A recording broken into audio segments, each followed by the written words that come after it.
Hey everyone, welcome back to the Best Coin News channel on YouTube. I'm Son of a Silver Stacker. Today's date is May 13th, 2024. Hope y'all had a wonderful, beautiful Mother's Day weekend. Now, to get busy with it.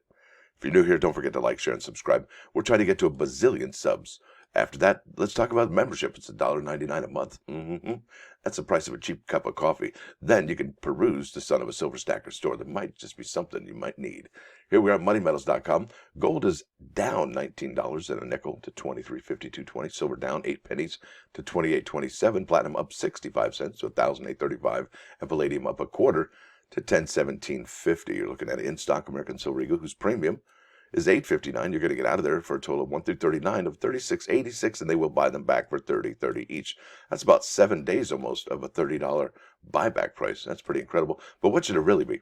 All right, here we are at the bullion sales at the United States Mint, and here we are looking at 2024, and I do suspect we're at about 2 reporting days per month now, and they generally do it around the 15th to the 12th, somewhere in that window, and we are on the 13th now. So hopefully we'll see that any day now. Here we are at the United States Mint product schedule. And yeah, we are at May 13th. Like I've said, 2 days from now, the silver proof set is going to drop. Or is it? Because if you go over to your subscriptions, your product subscriptions, it actually has to be determined on that date. Now, I don't know if the United States Mint would actually postpone this drop this close to the drop date, but you never know. It says at the very top of the schedule, if we can get there, I think here we are. We go all the way up to the top on the left-hand side. All dates and prices are subject to change without prior notice. That's the way it goes. Now, I do like prior notice, especially when they gave that prior notice to all those silver products that were going to be increased in price. And generally, you can find those on the Federal Register. Now, let's get back to May. Something really interesting is going on here on the United States Mint's product schedule. And I'm just going to touch on this really quickly. As you can see, that's it. That's the end of this product schedule. And when I mean end of the product schedule, I mean ones with a specific date, not necessarily a season.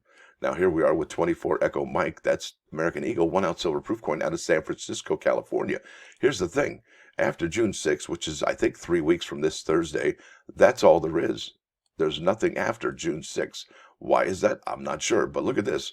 1, 2, 3, 4 products. That's all there are left at the United States Mint's product schedule. You get 4.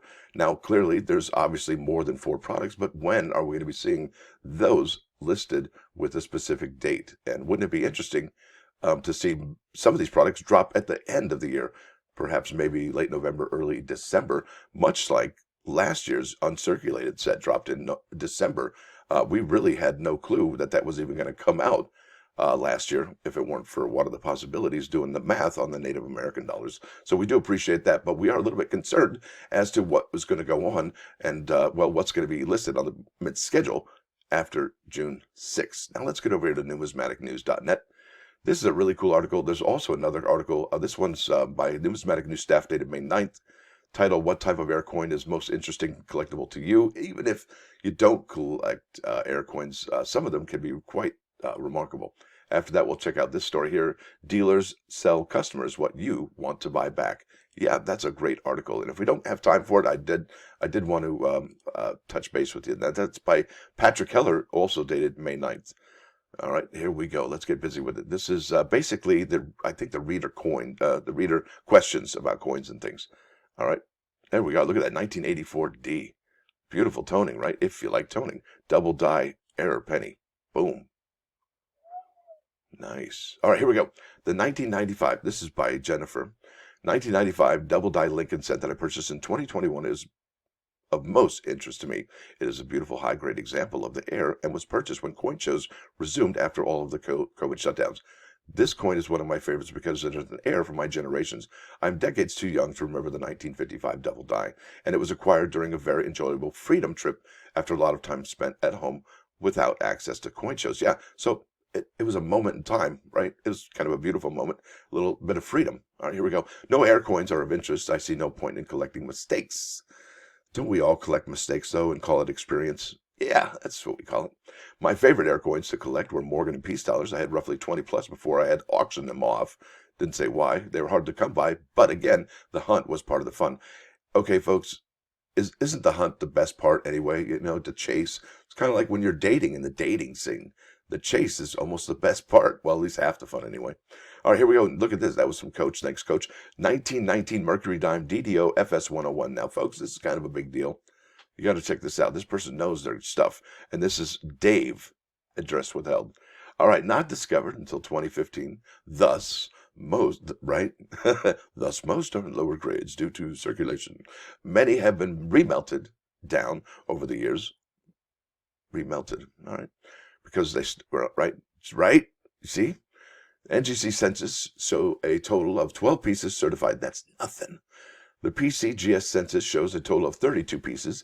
The CAC census shows 12 pieces certified as of today, May 4th. 56 certified pieces total. This person knows exactly what they're talking about.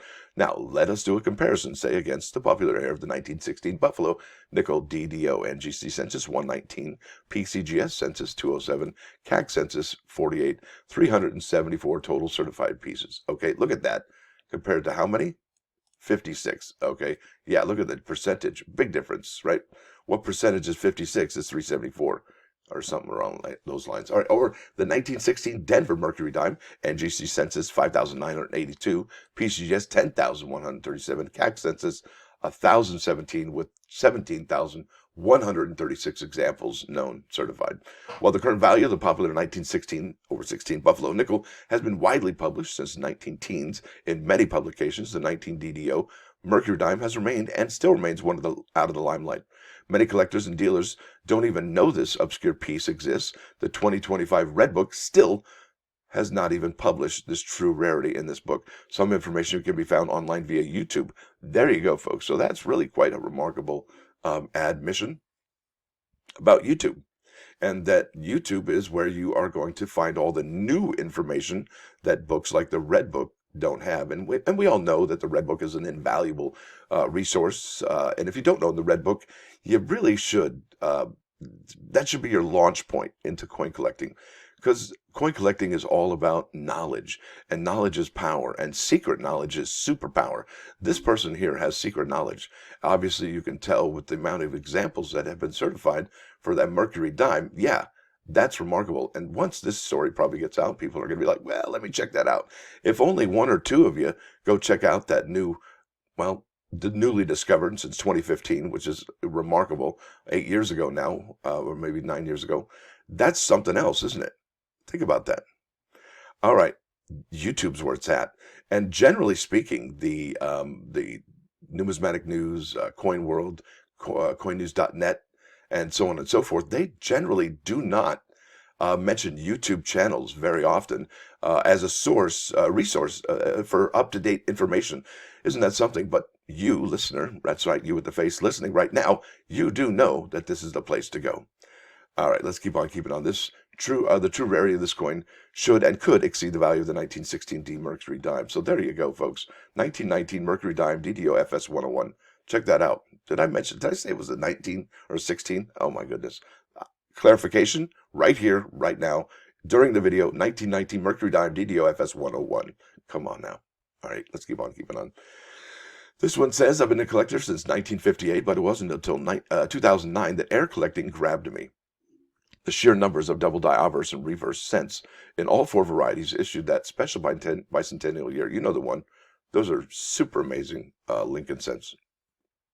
Now, they held endless fascination for me and many of my numismatic friends.